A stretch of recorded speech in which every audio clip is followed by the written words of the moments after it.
Are you ready? Yeah, mate. Ready to do this? Yep. Please, without further ado, welcome to the stage, the purple one, Randy!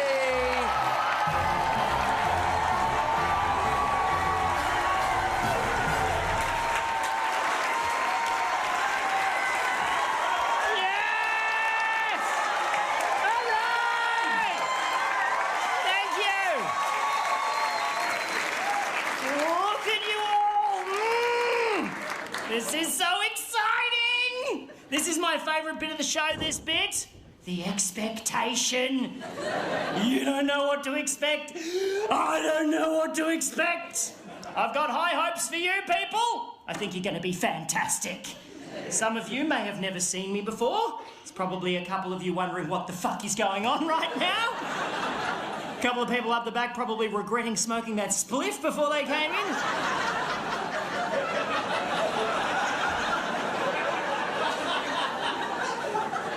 Fuck is that?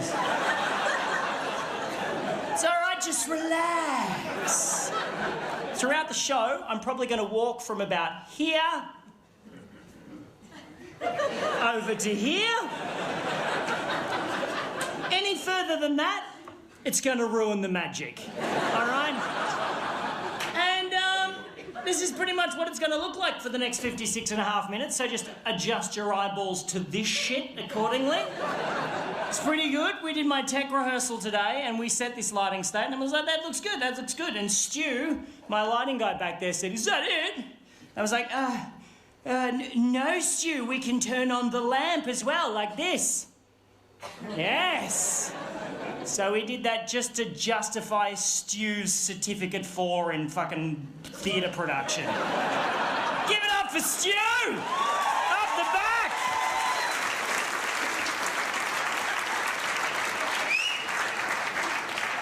Who's having an alcoholic beverage this evening? Woo! I don't drink anymore. I used to slam that shit into my face like a weapon, but I quit. And nothing really changed, you know. I didn't notice too many differences between being sober and being a drinker until the first time I got pulled over by a cop and had to do a random breath test sober. Because my physical and emotional reaction was exactly the same as it had always been when I was a drinker, which was, oh, fuck, I'm fucked, I'm fucked, I'm fucked, I'm fucked, I'm fucked, I'm fucked, I'm fucked, I'm fucked, I'm fucked, I'm fucked. Wind down your window, please, sir. I'm fucked, I'm fucked, I'm fucked, I'm fucked, I'm fucked, I'm fucked, I'm fucked. One long breath into the bag, please, sir. No, I'm fucked, I'm fucked, I'm fucked.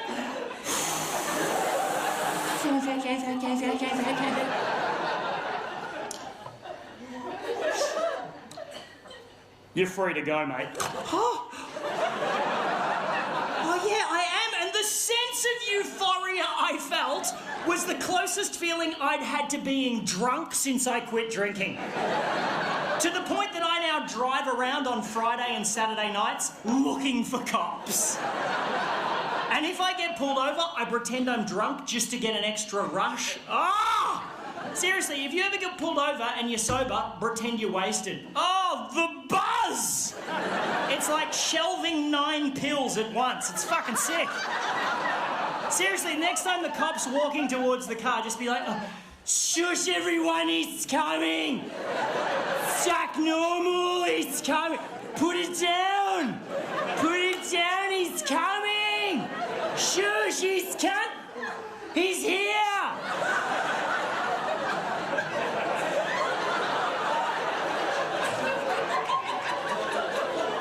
Wind down your window, please, sir. Yeah, I don't do that. I don't do that. I'm doing it!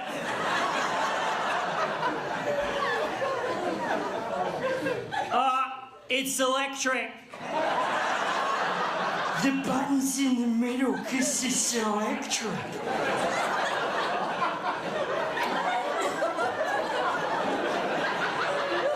Have you had anything to drink tonight, sir? No, Ossifer, not on a Tuesday. It's a Friday. Not on a Friday, mate. One long breath into the bag, please, sir. Yes, I will, you fucking champion. You know, people say yous are cunts, but I don't reckon yous are. Woo! Ha ha!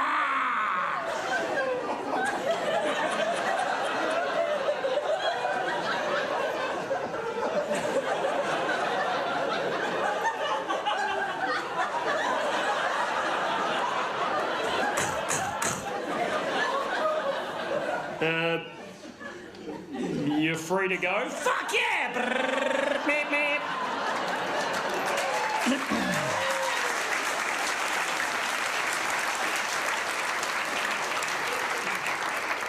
I took it so far once, I got taken down the station for a blood test. Gets addictive when you get to that stage. I've got track marks. It's out of control. Now, ladies and gentlemen, you're very close, aren't you? Hello! The reason we're here is because I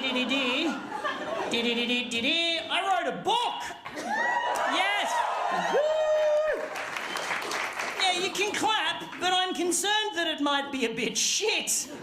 I don't know. It's weird. This is it here. I'm not sure if it's any good because I think I'm too close to it. You know, I can't tell anymore. I'm concerned that it might be like an ugly baby that I'm looking at through the eyes of a loving mother. And it's not until I take it out for a walk in its little pram and people start screaming in horror and crossing the street to avoid me that I'll realise I've made a piece of shit baby. There's nothing worse than a piece of shit baby, is there? It's like, who's this little guy? Your baby's a piece of shit! God damn it. But do I need to be told it's good to know that it's good? You know, that's how it goes with comedy. If I come up here and I tell a shit joke, you tell me it's shit by not laughing, and I stop telling that joke. But with a book, I won't know if it's shit until it's out there. Forever. Until I don't sell 1 million copies. Just wake up one morning surrounded by towering boxes of unsold books, featuring on an episode of Mentally Deranged Hoarders. We need to lay off hoarders, by the way. I think there's one too many television programs exposing the horrors of people that like collecting shit. It's their house, let them do it. No, we have to fix them. No, you don't. People are fucked up. If they want to climb over a stack of cat shit-stained National Geographic magazines from the 1970s to get to the kettle, fucking let them. They like it. Yeah, but it's a mental illness. Yeah, well, maybe, but I would argue it's more insane to film them doing it and then package it like a tacky microwave meal for one so assholes can sit at home going, look how shit that person is! They've got too many of the same thing.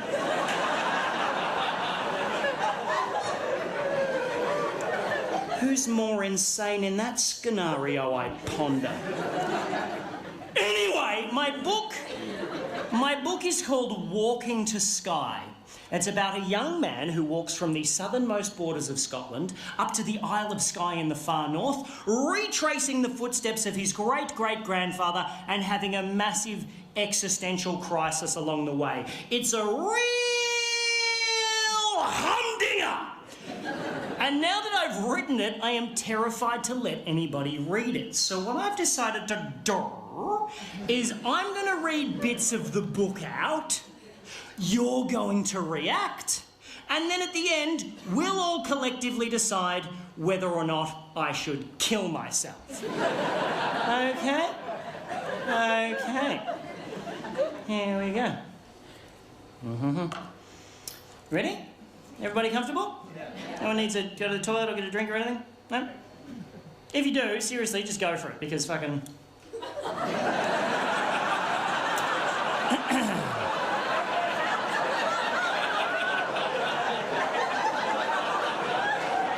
I'm not going to notice. Okay. Here we go. All right. Here we go. Here we go. Okay. Okay. All right, here we go. Walking to Skye, Chapter 1. Okay. Okay.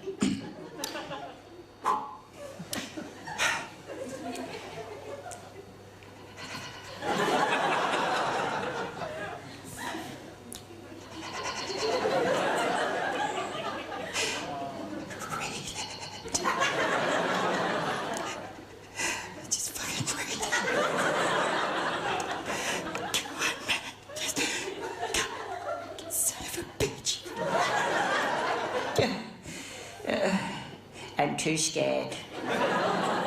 No, fuck off. It's weird being scared for this. You know, it's strange to be scared of something so intangible as judgment. You know, I care what you people think, but taste is so subjective. You know, one man's To Kill a Mockingbird is another man's Twilight Saga. Hello there, what's your name? Matthew. Matthew! They're about there, Matty? Tell me, Matthew, what do you fear? What's your greatest fear? What are you scared of, mate? We're all friends here. Open up, unpack some shit. What's your biggest fear, Matty? Same as you, rejection. Rejection? Yeah. Same as me. What do you know about my fear of rejection? How old are you, man? 26! The 20s are the time for rejection, my friend. It is the best time for rejection. Have you been rejected a few times? Quite a lot. Fucking rock it up, Matty! Rock it up, mate. You wear those scars like a fucking warrior, mate. And then you get to 36, my age, and you could not give a fuck, my friend. I'm telling you, mate, rack up the rejection while you can, and then just fucking grab whatever's left. That's what you've got to look forward to. Let's hear it for Matthew! Yes! Rejection, eh? I think, actually, Matarectomy, I think for me, Matanoodles, I think I'm actually more scared of failure. In this case, I fear that I might have written a shit book and as a result I'll fail, you know. But I believe, mattress, I believe it was Ernest Hemingway who put it best when he said, "The first draft of everything is shit." And I often thought of that while I was writing my book. It's a great thing for young readers and young writers, to keep in mind, because it kind of lets you off the hook, you know. It makes you feel not too bad when you churn out something akin to 50 Shades of Grey fan fiction.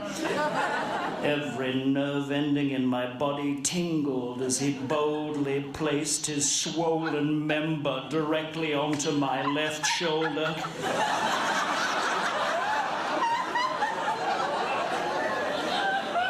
And whispered into my ear, "Tickets, please."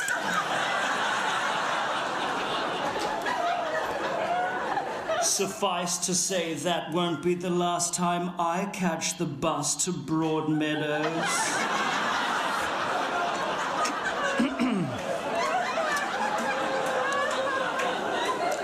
True story. True story. Okay, I'm going to read the book. Broadmeadows, good suburb, Broadmeadows. Good name.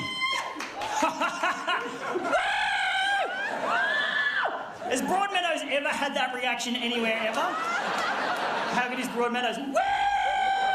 Woo! Wooing is one of the few things you can do in a crowd. You can't woo when you're on your own, can you? You can't just be walking down the street like, "Woo! What's wrong with that person?" But if there's a group of you going, "Woo!" it's like, no, they're having a nice time, aren't they? Wooing, when you're in an audience, one of the few times you can get away with wooing. You don't woo at the butcher's, you know. I'll just have £2 of some sausages and some pound of mince and let me £6.50. Woo! I no longer wish for you to purchase my meat products. What was I talking about? Oh, Broady. Yeah, Broadmeadows. It's a good name, Broadmeadows. Like, it makes sense. There was an expanse of just fucking no stuff. There was some broad meadows. And they went, let's fucking build it here. And it was an honest name. All these new subdivisions now, they're all fucking just, what are we going to call this deserted swamp? Spring Valley Mount View Nice Face. Fuck that. Name them honestly, you know? Where are you living now? Shitty water feature. Where are you? Stabbyville. How's that? Yeah, it's good. It's close to schools, which is great, but we do get stabbed a lot, though, but you know, we knew the risks. Because it was in the name. Because it was in the name! mine, yeah. I like an honestly named place. I was in Broken Hill recently. That's an honestly named place. We had a hill, we fucking broke it. Welcome to Broken Hill. Actually, Broken Hill have gone one further. They've named all the streets in the centre of town after elements. Because it's a mining town, they went thematic with that shit. So you're walking down chloride and you hit the corner of bromide or oxide. I love that. That makes sense to me. I live in Collingwood. It'd be much easier to direct people to my house if I could send them to the corner of soy latte and hipster fuckwit. They'd take out all the guesswork. When you're heading to Frankston, don't forget to check out the beautiful parklands on the corner of Bucket Bong and Pregnant Teenager. They are just enchanting. All right. Gonna read the book. Okay. Here we go. You cool, Matt? Sick. I'm gonna keep talking to you so you feel included. Therefore, not rejected. Okay. Alrighty. Okay, here we go. All right. Shut up, I'm gonna read it. Okay. Walking to Skye, Chapter 1. Fascinating man, Ernest Hemingway. I didn't know a lot about him, but I kept thinking of that quote, "The first draft of everything is shit," while I was writing my book, and I started to think, who are you to tell me my first draft is shit, Hemingway? What did you ever do that was so fucking good? So I realised I didn't know anything about him, so I decided to do some research on him, and it proved to be an excellent means of putting off writing my book. And now I can tell you everything I know about him as an excellent means of putting off reading you my book. So swings and roundabouts, my friends. Swoons and rimble-libba-doodle-doo-doos, as they say in Scotland. They don't say that. No one has ever said that. Anyway, what I suggest we do, okay, is I'm just going to tell you a bit about Ernest Hemingway, a bit about Hemmers, and then we'll just let the segue into reading the book develop organically, like a runaway fungus at the bottom of a misplaced coffee cup. Huh? Guys, how long's this been behind the couch? There's little people in it. Save us! Save us from our porcelain prison! Ah! We're free!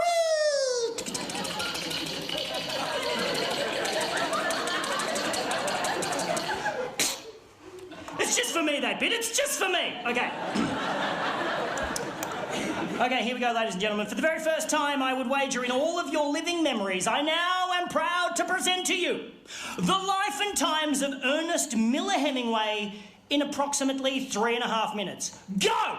Born in Chicago in 1899, son of a physician and a musician, reasonably uneventful childhood, decided to study journalism. Enlisted with the Red Cross during World War I, got blown up in Milan and spent 6 months in hospital with severe shrapnel wounds in both legs. Fell in love with a nurse, they decided to get married. He came home to prepare, she stayed there and ditched him for an Italian soldier, which initiated a lifelong pattern of him rejecting women before they had a chance to reject him. Take note, Maddie.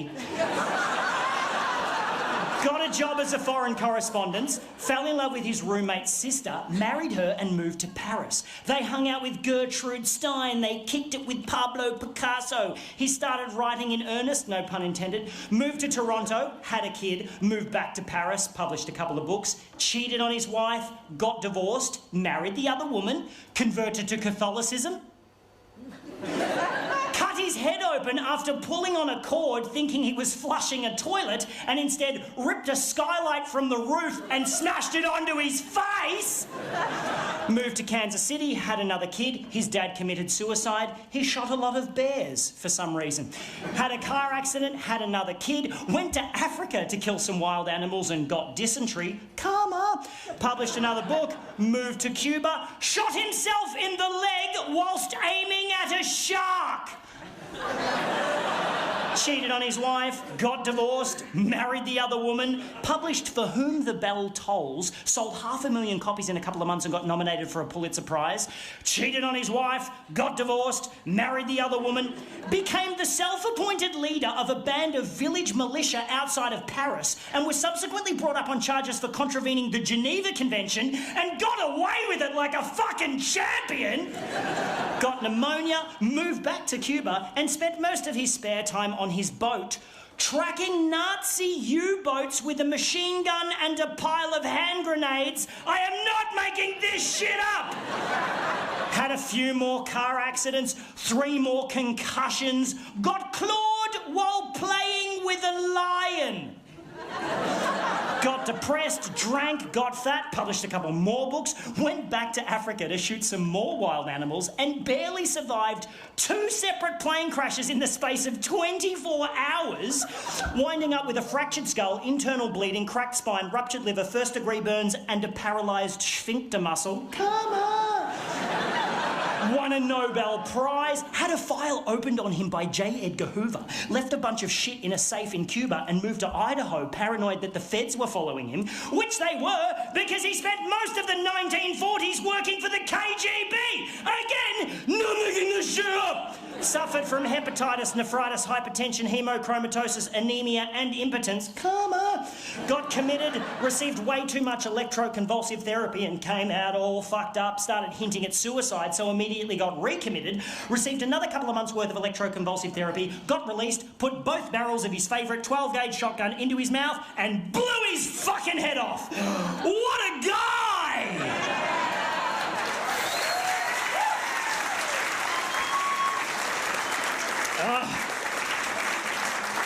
That is all true. What a fucking unit!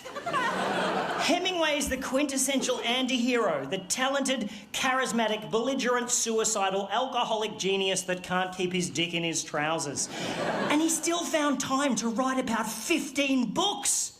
I've written 1, and it took me ages because I procrastinate like a motherfucker. I only got this written by doing most of the work in my local public library, because it's very difficult to masturbate in the reference section without getting caught. It's almost impossible, in fact. Almost.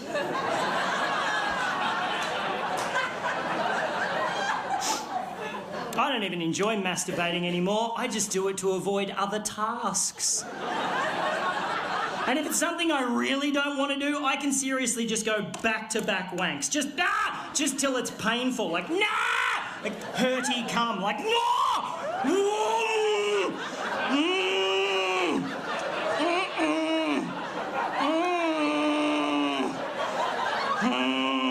Okay, fine, I'll do the fucking dishes. And you know, the weird thing about books is that you only really need to write 1 to be considered to be a great writer. Until last year, To Kill a Mockingbird was the only book that Harper Lee ever published. 1 book in 89 years. To be fair, that book did win the Pulitzer Prize and sold over 40 million copies, so she didn't really need to do another one, did she? Hey, Harper, you gonna write another book? Nah? Did you read the first one? Fucking nailed it! Fucking nailed it! I'm just doing the 1. Just doing the 1. Imagine if I did that, came up here, told 1 joke, and then stared at you for 58 minutes. You gonna tell another joke? No. Did you hear the first one? Fucking nailed it! I'm just doing the 1. There's not many jobs where you can just do the 1, is there? Just writers and suicide bombers. It's hard to do 2 of those. Or maybe UFC fighters that get punched in the head so hard in their first bout that cerebral fluid trickles out of their eye sockets. Oh, that's fucked, Randy. It happens. It's pretty much the perfect example of why we're sort of festering in this evolutionary cul-de-sac, isn't it? Welcome to planet Earth. There's approximately 7 billion of us. As you can see, there's quite a few of us that don't have any clean drinking water. Oh, here's a large group of us that get paid millions of dollars to knee each other in the face. So, obviously still ironing out a few of the kinks. Martial arts, mixed or otherwise, should not be the domain of fat-necked ruffians trying to stomp on each other's ball sacks. Just as yoga should not be taught by 22-year-old gym instructors that did a one-week yoga retreat in Bali and now get around in low-slung fisherman pants with a bindi and a plait talking about mindfulness like they've ever had any fucking life experience at all. I'm sorry, you can tell me to relax and centre myself when you spend maybe 10 or 15 years considering what that actually means. Until then, go back to taking photos of the froth on your coffee and shut the fuck up.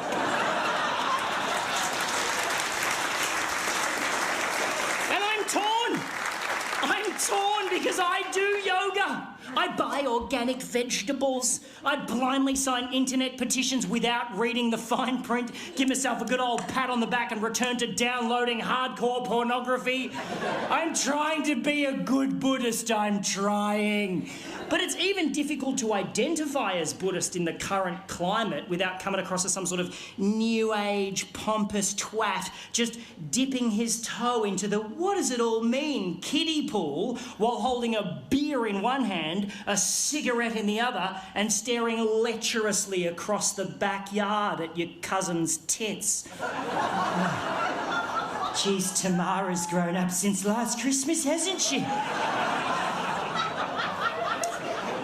And I mean, Buddha was just a dude who found enlightenment sometime around the 5th century, and he decided to stick around and talk about it, you know?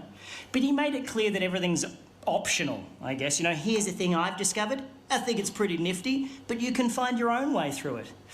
He was kind of like a benevolent woodwork teacher, just overseeing the workshop, but allowing his students to discover for themselves which machine is most likely to cut their fucking head off.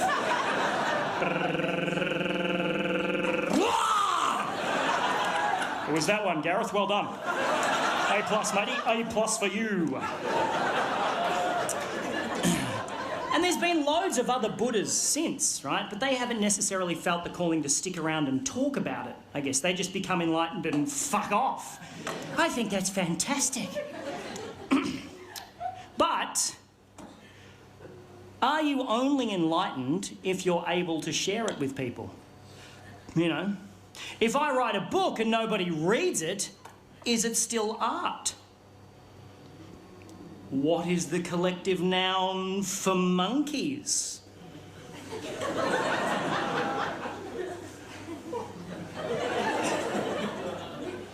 Seriously, does anybody know what it is? I was trying to think of it all day. Anybody? What? Gang? Gang of monkeys. Come and join my gang of monkeys. We're a little gang of monkeys. It's not gang. Anybody else? If you come up with something stupid, I'll sing a dumb song about it. What else? What is it? Oh, you people are fucked. Does anybody know what it is? It's not barrel, by the way. It's troop. What did you say, gang? What's your name? Who said gang? Where are you? Victoria! How are you, Victoria? Great. Thanks for coming to my show. Hey, Victoria, riddle me this, my sister. Have you read Go Set a Watchman, Harper Lee's new book? No. No. Has anybody read it? Yeah. Half. That is the best book review ever. I read half. Has anybody read To Kill a Mockingbird? Yeah. Yes, we read it at school. Fuck off. For those of you who haven't, if you don't know what I'm talking about, Go Set a Watchman was the Harper Lee book that came out last year, right? And if you don't know the backstory, all right, I'll just fill you in. Victoria, listen up. Basically, Harper Lee, right? So Harper Lee, she had a stroke in 2007, and until she died earlier this year, she was in like assisted care. She was in a wheelchair, she was deaf and she was blind. And her sister Alice had been taking care of all of her affairs until Alice died in 2014 at the age of 103, like a fucking boss. Anyway, before Alice died, she was pretty much the last line of defence between Harper and this lawyer that had just sort of been loitering in the wings, right? And when Alice died, this lawyer just happened to discover the manuscript for Go Set a Watchman in the locked safety deposit box in an obscure vault in a random bank where it had been busy minding its own business for the last 56 and a half years. And according to the lawyer, Harper was delighted that the manuscript was discovered and suddenly reversed her lifelong vow to never, ever, ever publish another book ever, ever again, particularly not Go Set a Watchman, which she actually wrote before To Kill a Mockingbird and didn't think was very good. Other people think that maybe the lawyer was attempting to get filthy rich by brutally fist-fucking an 89-year-old stroke victim. But the question is...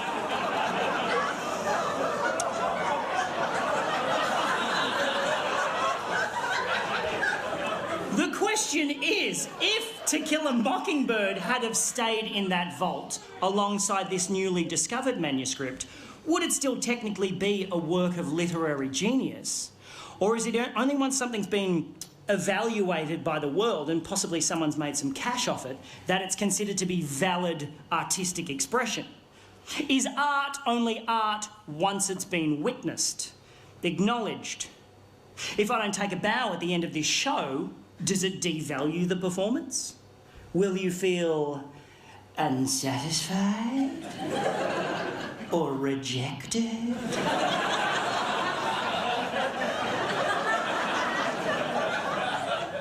I recently read that book, The Pleasures and Sorrows of Work, by Alain de Botton, and in it he says, we might consider art as anything which pushes our thoughts in important yet neglected directions.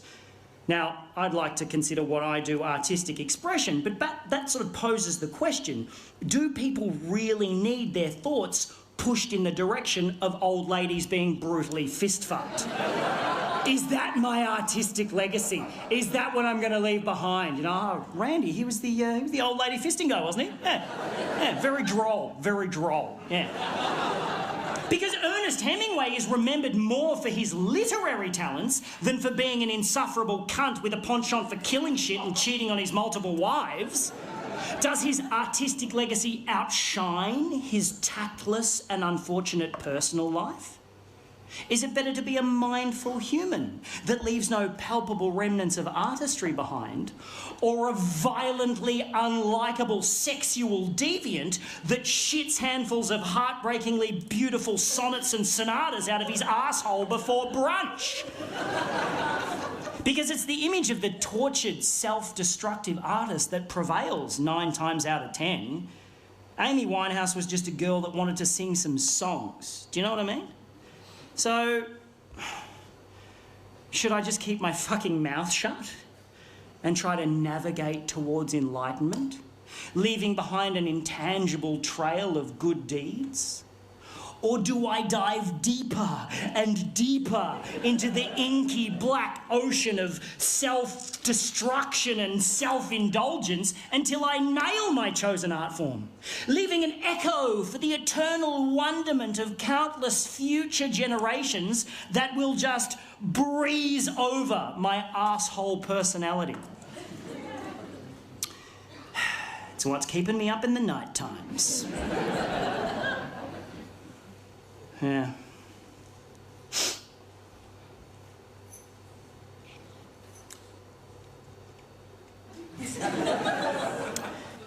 You know, from the moment we're born, we become less than human.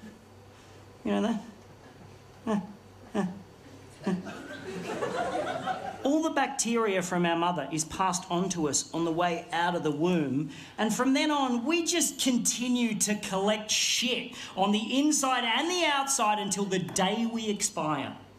Occasionally, you get to choose what that shit is, but most of the time, you have very little say in where it comes from or when. You just have to try to duck and weave your way through the shit for as long as you can until a chunk of shit with your name on it finally cleans you up.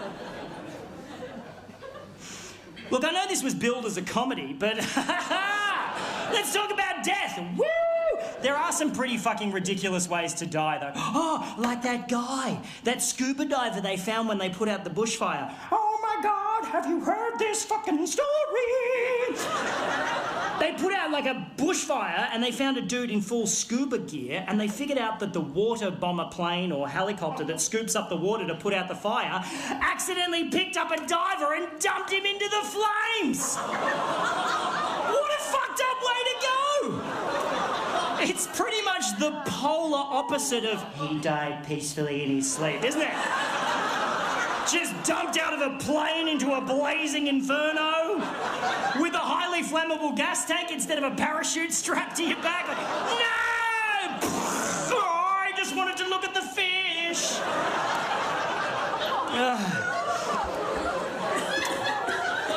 What do you say to his family? At least he died doing what he loved. Well, he was a firefighter that enjoyed skydiving and water sports, but I'm not sure he ever wanted to combine the three.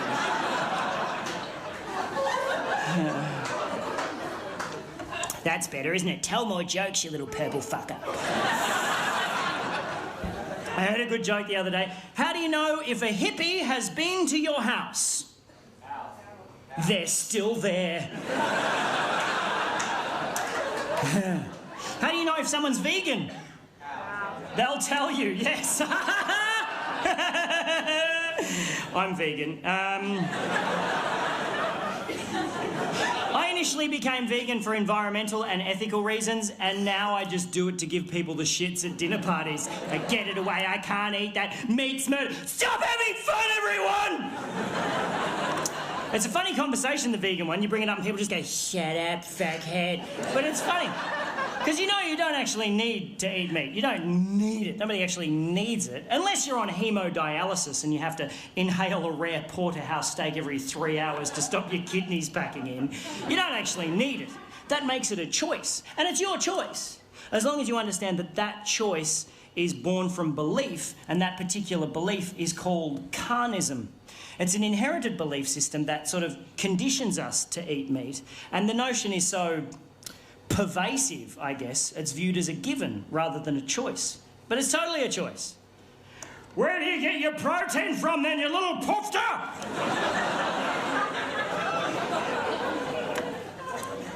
Peas. It's crazy. And I know it's easy to just lump veganism in with all the other food allergies and just go, they're the annoying fuckheads that don't eat the good stuff. Which I get, I totally get. We're having Christmas at my house this year, right? 3 months out, my cousin calls me to discuss her son, my cousin's son, which makes him someone I couldn't give a fuck about. Anyway, she calls me up. The first thing she says, she doesn't even say hello. The first thing she says is, Brayden can't have blue. What the fuck? Brayden can't eat blue foods. Apparently this kid, if he eats anything with a blue food preservative in it, he just taps out. That is bullshit. Firstly, don't call your kid Brayden.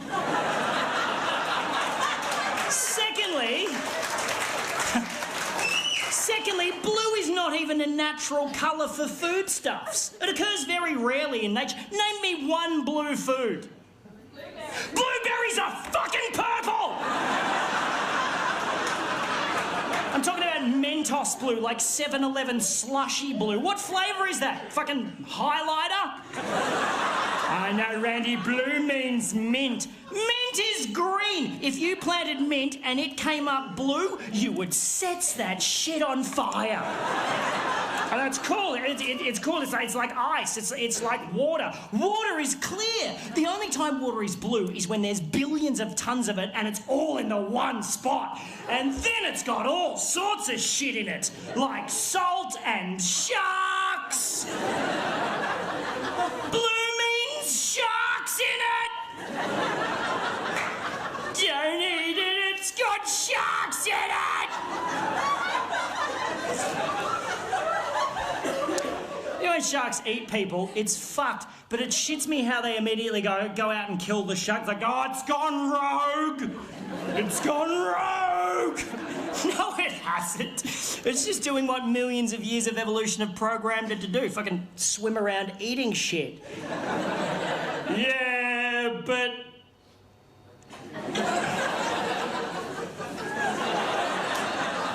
It came into our bit. This bit's our bit of the ocean. What? No, see that bit there? That big fucking wet bit? That's its bit. This bit here, all of this dry bit here that you're standing on with your legs that have evolved to stand on the dry bit, that's your bit. You go into its bit, you're gonna get bit. That's the lesson. Testify.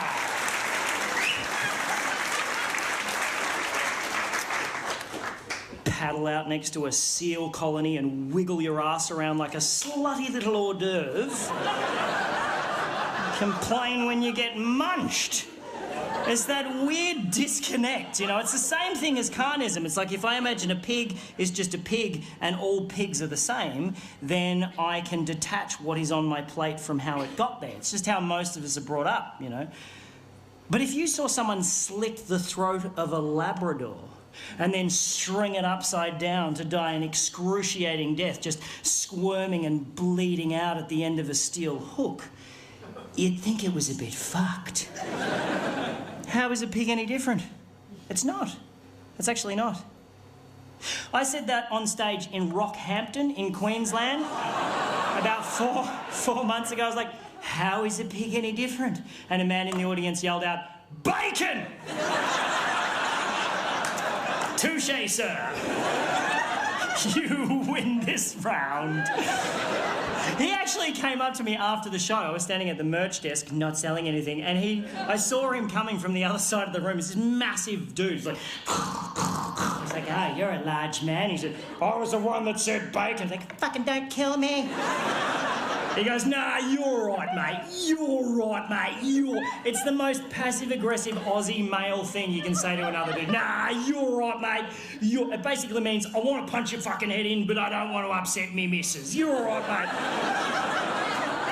Anyway, he goes to me, mate, you're not going to make any friends in Rockhampton being a vegan.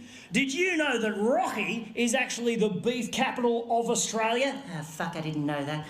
With over 2.5 million head of cattle within a 2.5k radius of the town centre. Fuck, I didn't know that either. And that is a fair whack of the 13 million head of cattle in Queensland alone, 70% of which is bred purely for export. Few fun facts for you, matey. Few fun facts for you. I said, thank you, sir. I did not know any of that.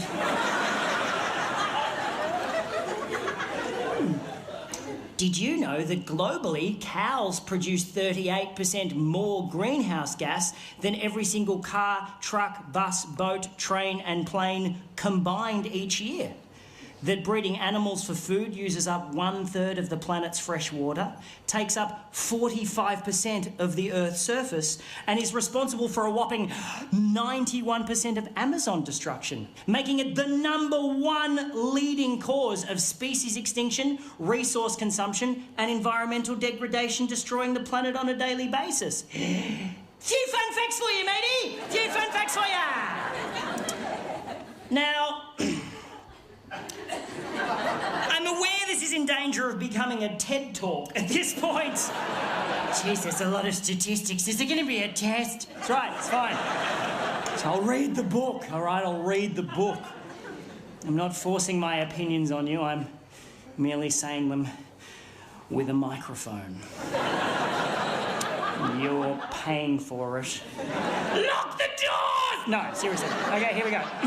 All right, I'm going to read the book. You know we've got McDonald's home delivery now? Does anyone do that? You do? You get it delivered to you. You know you can already get it in your car. You can get it without getting out of your car. But what McDonald's have now done is they've removed the grueling walk from the front door to the car, so you no longer have to do that humiliating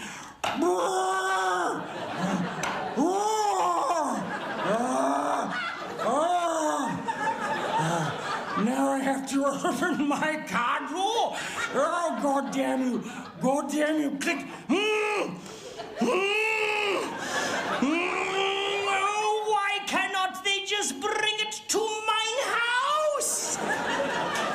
people now they can. I think it's a good thing. Keep the fatties off the streets. Stop them hogging up the footpaths. They want to eat shit, let them do it in their own home. Who's with me? Who's with me? Don't clap that. It's a horrible thing to say. You monsters. Okay. You all good, Maddie? Sweet. Okay, here we go. Okay. All right, here we go. Bucket. Okay. Stop it. Okay. Do you like my typewriter, by the way? Isn't it beautiful? It's basically here just as a prop, but occasionally I'm always tempted to just go over and go da da da da da da da da da da da da da. A few Murder, She Wrote fans in the house, thank you. Everybody else going, what? What is that?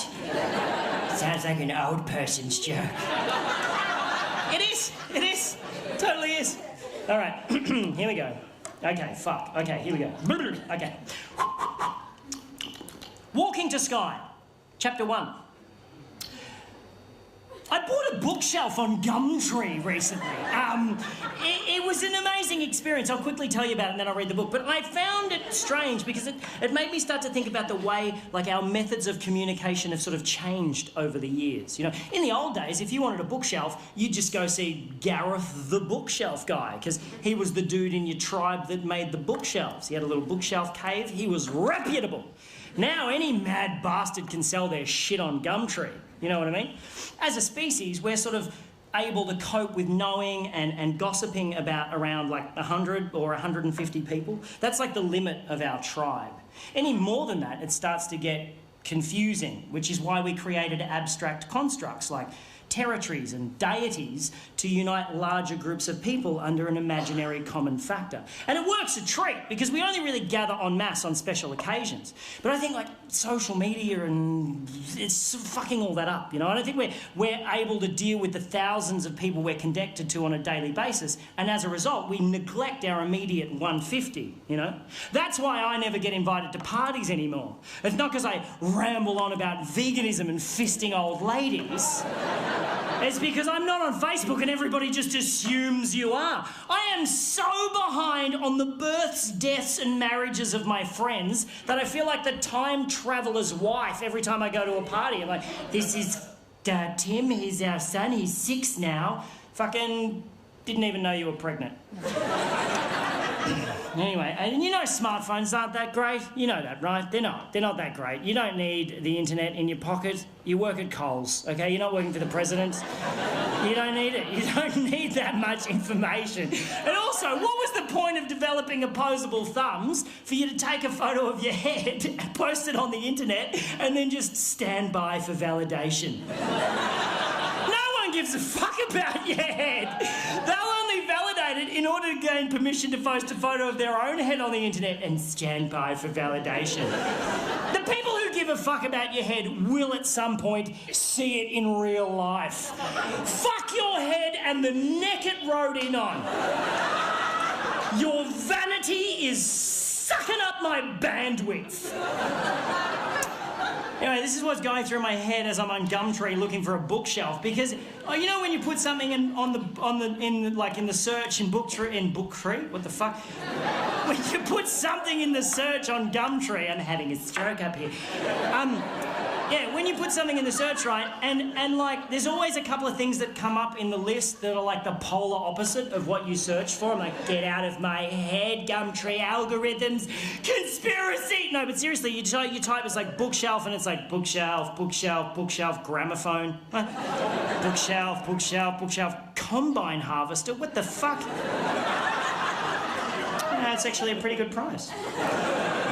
Anyway, on this particular day, I found 2 bookshelves that worked for me in terms of cost and, more importantly, geographical convenience, because I'd be fucked if I'm driving to Broadmeadows to pick up a bookshelf, right? So I type in bookshelf and I see the 2 things and I'm like, okay, one seller is Kathy, the other is Morgan. I send them both the same text message. Hello, I saw your bookshelf on Gumtree. Is it still available? Kathy texts back straight away saying, sorry, it went this morning. That's cool, Kathy. I'm sorry I gave you an annoying voice in the retelling of this story. Morgan's response came through a couple of minutes later and simply read, "It was my wife's bookshelf." How do you respond to that? Aside from the fact that it doesn't answer my fucking question, his use of past tense in that sentence unnerved me slightly. I'm like, oh, I should probably just find another bookshelf. And then I noticed he lived in the suburb next to me, so I replied, "Is it still available?" He responded with the letter Y. Just a Y? Is he asking me why I want to know if it's still available? Or is it a Y for yes, and he's so in the throes of grief that he can't manage the E and the S? I assume it's a Y for yes, so I respond, "Cool, I'll take it. When's a good time to come and pick it up?" No reply for 15 minutes. I'm like, oh, he's forgotten about me. Fuck it, I'll find another bookshelf. And then when his reply actually does come through, I realise he spent those 15 minutes crafting his response because it's a fucking thesis. He must have felt so bad about only using a single consonant in his previous text that he just massively overcompensated with this one. Also, for some reason, felt that the use of punctuation entirely unnecessary. So it's just one obscenely long sentence which reads, "You must come and pick up now. I only have short time here at house and also it wide. So bring van or trailer and there stair. But I can help you carry downstairs. If you come park out front, walk up past ring bell and I will help you carry it to trailer or van. I only accept cash and if you do not come now, I will sell it someone else."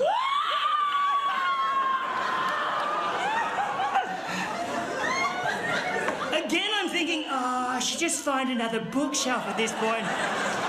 But now I am fascinated by Morgan and I simply must meet the man. So I drive over to his house. Oh, before I left, I sent him a message saying, "Cool, I'll be there in 10 minutes. He replied, "Okay," but spelt it O-K-A-Y, which just fascinated me more that he'll use 4 letters to spell a 2-letter word, but only 1 letter to spell a 3-letter word. Morgan is off the fucking chain!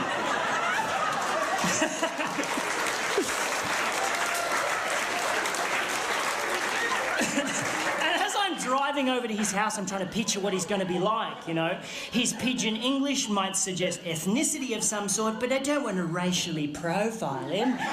Maybe he's an old man who recently lost his wife and is not that very good at texting. Or maybe, and I'm really hoping this is the case, Morgan is just batshit crazy. So I get to his house and I go up to I park out front, walk up past ring bell, and I brace myself for the door to be opened by like an old man in a smoking jacket, wearing fishnet stockings and suspenders, just puffing on an opium pipe, while a butler just creepily polishes a goldfish in the background. And then a tiny pug dog wearing a fez hat just trots up the hallway, sits on the mat, looks up at me and says, "Welcome to our lovely room." And then the door opens and I am thoroughly disappointed. Before me stands an average Caucasian male in his mid-30s, dressed casually, hipster chic, stubble, glasses with designer frames, expensive watch. I immediately think architect, but the house is too cheesy for that. It's like a double-story doll's house with bay windows. But definitely a designer of some kind, maybe a graphic designer. He's too skinny for manual labour. He's too hip for the public sector. But this can't be Morgan. Because Morgan's text messages would suggest that he's not that technically savvy. And then the man standing in front of me says, "Hello, my name's Morgan." And the plot thickens! He invites me in, shakes my hand, closes the door, and 20 minutes later, I will be witnessing Morgan perform some of the most aggressive acts of violence I've ever seen in my life. And I will be speeding away in my car, bleeding from the face. Here's how this shit went down. I go into the house and I notice 2 things immediately. 1, this is a house in the throes of renovation. Nothing too extreme, but there's like drop sheets on all the furniture, there's freshly painted walls, there's a bathtub wrapped in plastic in the hallway awaiting installation. Someone's doing some work on this house. The second thing I notice, on the way up the stairs to the second floor, on the first floor landing, is a wedding photograph featuring a very cleanly shaven Morgan with a very beautiful bride, very much in love. The photograph is very much on the floor and the glass in the frame is very much smashed. She's not dead, she's left him, and the plot thickens a bit more for Morgan. And as Morgan unceremoniously, kicked the photo frame to one side on the way up the stairs, I really wanted to pry into Morgan's life and ask heaps of inappropriate questions. But he was clearly a broken man. He had this terrible air of sadness around him, so I didn't want to intrude. Luckily for me, though, I didn't have to, because Morgan immediately began oversharing and told me the whole fucking story. Thank you, Morgan. I shall hang off your every word and then retell your tale to 200 strangers and record it for a fucking DVD.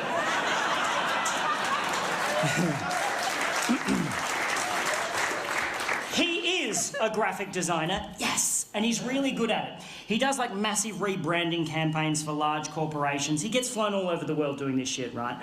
About 4 years ago, a woman hired Morgan to rebrand her florist business, and he did such a great job, she married him. And he thought everything was just fine, until about 3 months ago. Morgan had to do a presentation in Sydney, right? But he was on his way home from overseas and he got stuck in Dubai due to a flight cancellation. So rather than cancel the meeting, Morgan suggested to these businessmen in Sydney that they do a Skype chat because he's so technologically savvy despite his fucking baffling text message style.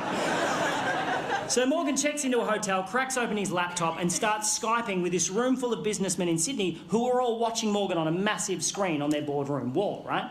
And everything's going great. Morgan is totally nailing it until about halfway through, he realises that a file he wants to show these dudes is on the desktop of his home computer back in his home office in Melbourne. And he decides to live share the desktop of his home computer on the Skype chat. He knows how to do that. He can control his computer remotely from anywhere in the world. It's not particularly new technology, but Morgan makes it sound so impressive. So this room full of businessmen are all watching keenly Margaret, bring in some biscuits. There's some newfangled shit going on in here. As Morgan clicks a few buttons and brings up the desktop of his home computer on the Skype chat.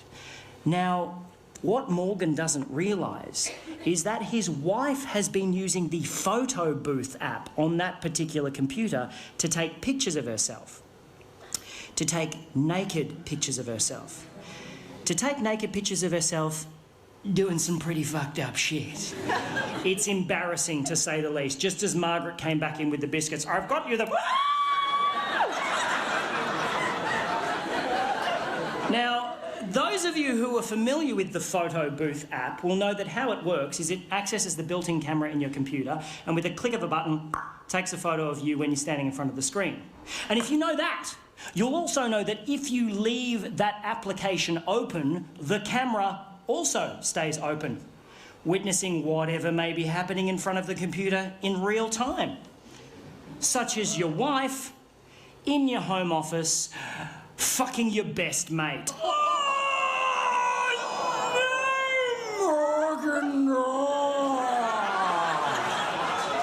Morgan then goes on to tell me she's keeping the house, his former best mate is moving in, and while they're out for the day happily shopping for fittings, Morgan must suffer the indignity of moving his shit out and selling the stuff they don't want on Gumtree to this guy. It's at this point of the story that Morgan starts crying. He breaks down, and I do not blame the man. It's fucking horrible, and I just want to give him a big hug and say, everything's going to be all right, Morgan. But I am holding the full weight of a bookshelf halfway down a set of stairs, and Morgan is the only thing stopping that bookshelf from caving my face in. I was like, Morgan! Morgan! And Morgan managed to pull himself together for about 8 seconds and then just went bah and let the bookshelf go. I fell backwards. It literally rolled over me and took out the light hanging above the staircase. I'm now lying on my back getting showered in broken glass as the bookshelf turned end over end and just went thonk right through a freshly painted wall at the bottom of the stairs. I'm like,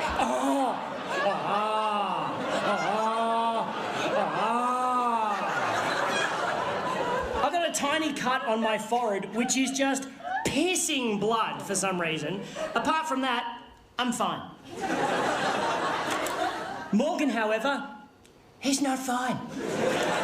Morgan is the opposite of fine. Something happened when the bookshelf lodged itself in the wall and his sadness just went away in a second and he started pissing himself laughing.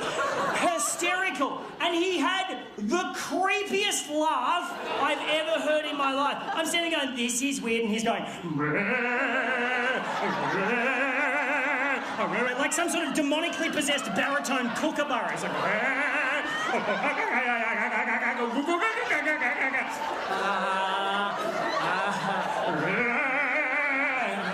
can I still have the bookshelf? He's like, we extracted from the wall. The bookshelf, incidentally, showing no sign of having just rolled down a staircase and smashed through a wall. We carried it out to my car. We had to stop about 6 times because Morgan was like, hang on a minute. We got it to my car, put it on the trailer, and Morgan was in such a great mood, he let me have the bookshelf for free. Oh!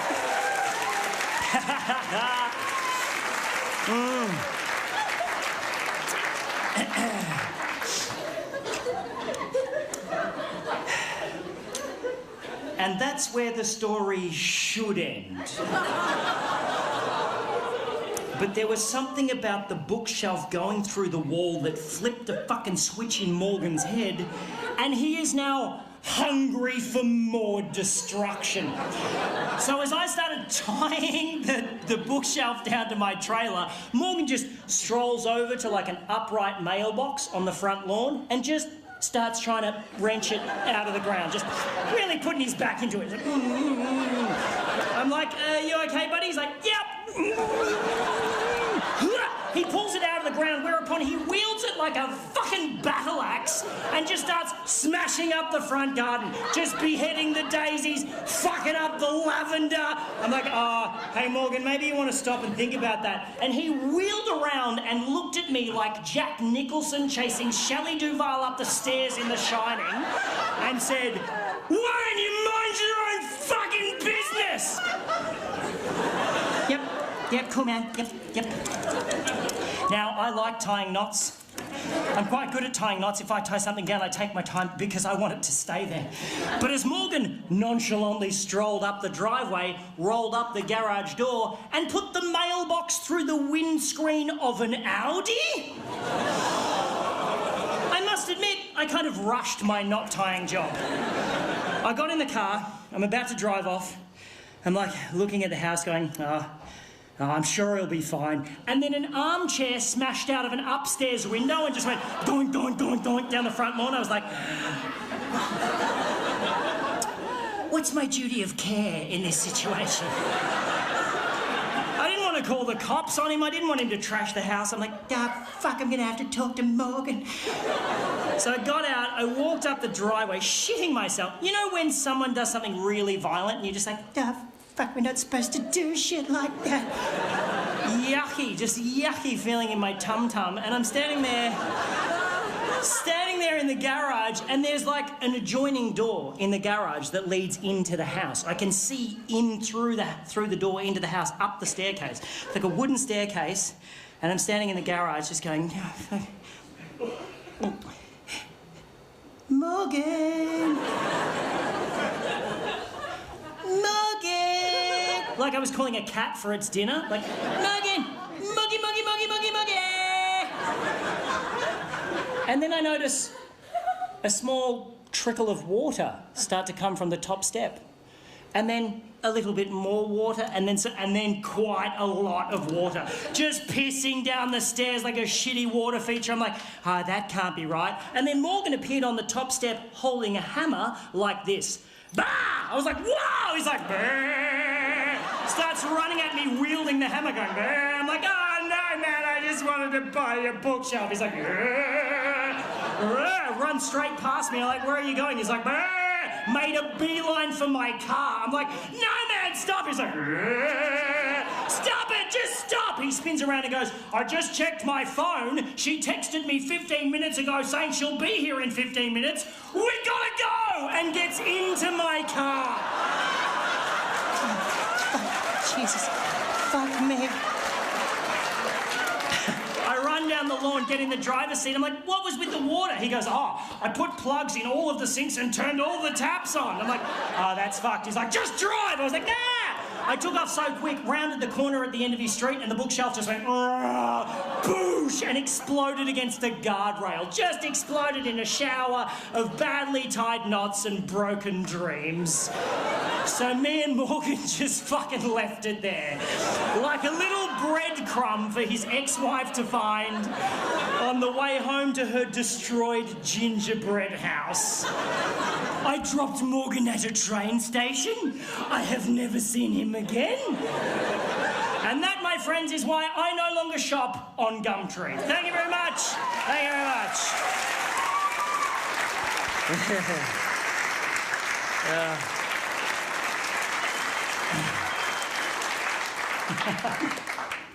Fuck.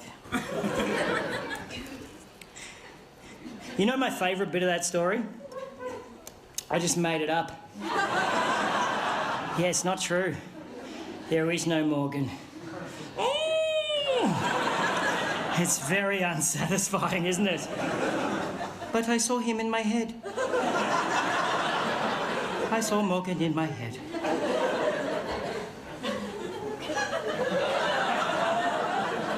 Why is it we can feel so robbed when someone tells us a story we just heard isn't true, and yet so satisfied at the end of a fictional novel? Huh? I don't know. You know the other great thing about that story? First draft. Fuck you, Hemingway!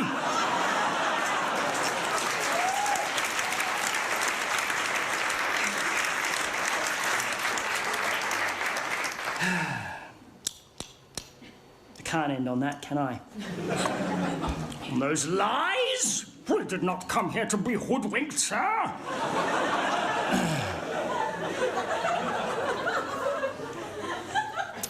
The truth, eh? The truth is, I'm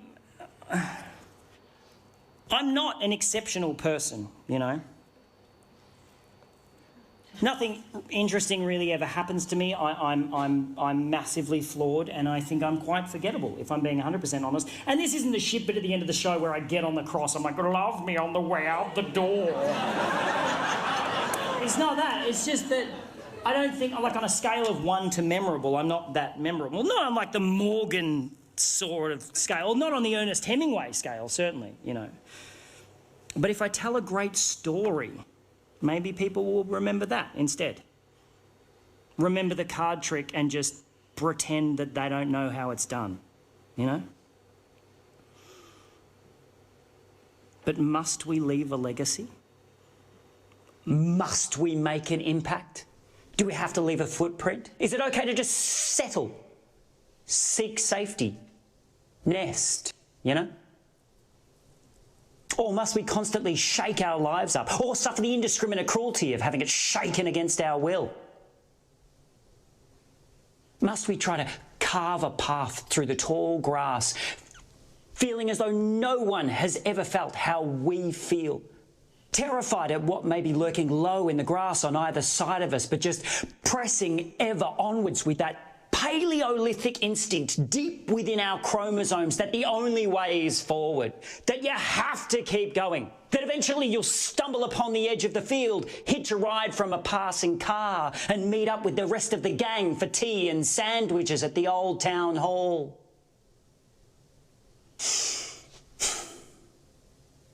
Do we feel like the path that we are carving through the grass is all our own? only to finally float above the field with the sweet relief of expiration and realise that the field is insignificantly minuscule in size and that there's only one path through the grass, the exact same one that every human has trod before us and will ever after, just stumbling blindly along a tiny hyphen between the words birth and death. And when reduced to that level of crisp simplicity, fear cannot exist. So,